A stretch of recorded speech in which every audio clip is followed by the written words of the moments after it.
Assalamualaikum warahmatullahi wabarakatuh. Di sini saya akan memaparkan tentang memahami modal dan investasi. Baik, perkenalkan nama saya Mama Ma'aratul Jannah dari kelas Perbankan Syariah A semester 4 dengan NIM 2008 203012 untuk memenuhi tugas mata kuliah Teknologi Finansial. Ya, selanjutnya di sini saya akan lebih memaparkan tentang definisi modal dan jenis-jenis modal, definisi investasi dan fungsi investasi, opsi penambahan modal untuk bisnis startup fintech, kriteria investasi dan faktor yang mempengaruhi tingkat investasi, jenis investor yang biasanya berinvestasi di dunia startup, dan tahapan keuangan pembiayaan startup. Selanjutnya, definisi modal.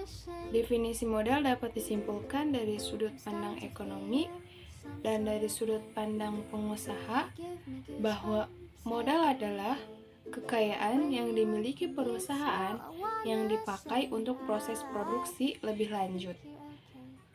Selanjutnya, jenis-jenis modal. Ada dua jenis modal menurut Bambang Rianto. Yang pertama, modal asing.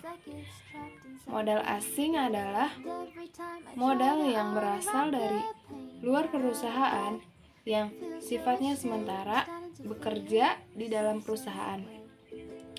Dan bagi perusahaan yang bersangkutan, modal tersebut merupakan utang yang pada saatnya harus dibayar kembali. Yang kedua, modal sendiri. Modal sendiri pada dasarnya adalah modal yang berasal dari pemilik perusahaan dan yang tertanam di dalam perusahaan untuk waktu yang tidak tertentu lamanya. Berikutnya, definisi investasi. Investasi dapat diartikan sebagai pengeluaran atau perbelanjaan penanaman modal atau perusahaan untuk membeli barang-barang modal dan perlengkapan-perlengkapan untuk menambah kemampuan memproduksi barang-barang dan jasa-jasa yang tersedia dalam perekonomian. Dilanjut dengan fungsi investasi. Kurva yang menunjukkan perkaitan di antara tingkat investasi dan tingkat pendapatan nasional dinamakan fungsi investasi. Bentuk fungsi investasi dapat dibedakan menjadi dua, yaitu ia sejajar dengan sumbu datar atau bentuknya naik ke atas ke sebelah kanan, yang berarti makin tinggi pendapatan nasional, makin tinggi investasinya. Selanjutnya ada opsi penambahan modal untuk bisnis startup fintech, yaitu ada pembiayaan ekuitas. Maksudnya yaitu ketika perusahaan meningkatkan modal dengan menjual saham perusahaan, ini bisa berupa saham biasa atau saham preferen. Lalu ada pembiayaan hutang. Pembiayaan hutang adalah semua jenis pinjaman yang digunakan perusahaan untuk mendanai bisnisnya sebagai bagian dari proses peningkatan modal. Yang ketiga ada menjual obligasi, yaitu perusahaan kepada investor yang jatuh tempo setelah tanggal tertentu. Sebelum jatuh tempo, perusahaan harus membayar pembayaran bunga obligasi kepada investor.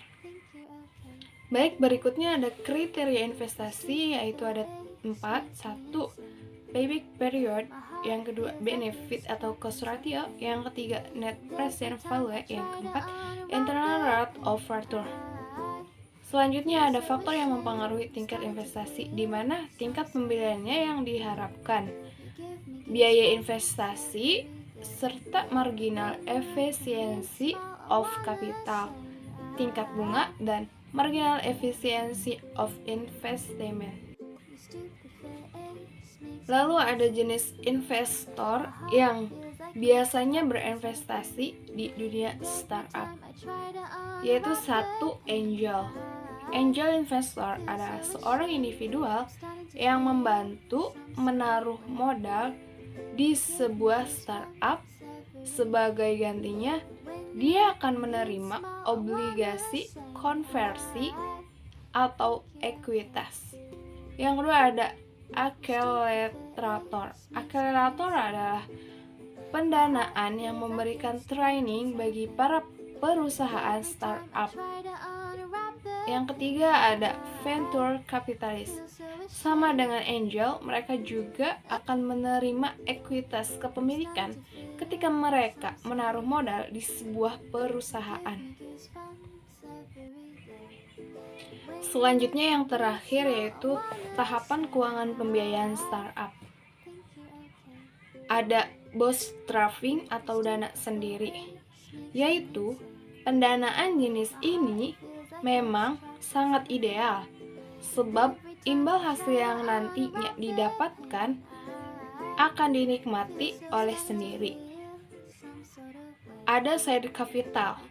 Pada tahapan inilah founder juga sekaligus melihat potensi produk startup apakah mampu untuk mencapai target pasar, di mana tentu saja target sudah ditentukan. Ada pendanaan seri A. Jenis pendanaan seri A ini dilakukan saat founder startup harus memperluas jangkauan bisnis yang mengenalkan produk dan jasanya baik secara nasional maupun internasional. Ada juga pendanaan seri B. Di tahap ini umumnya startup sudah beroperasi 2-3 tahun serta telah memiliki pendataan yang teratur. Pendanaan dibutuhkan untuk melakukan ekspansi bisnis yang lebih luas. Ada juga pendanaan seri C. Adapun sumber pendanaannya berasal dari venture capitalist tingkat lanjut, hedge fund, dan private equity. Yang terakhir yaitu IPO. Di tahap ini, startup telah masuk kategori siap mengembangkan diri dengan menjual bursa saham pada publik.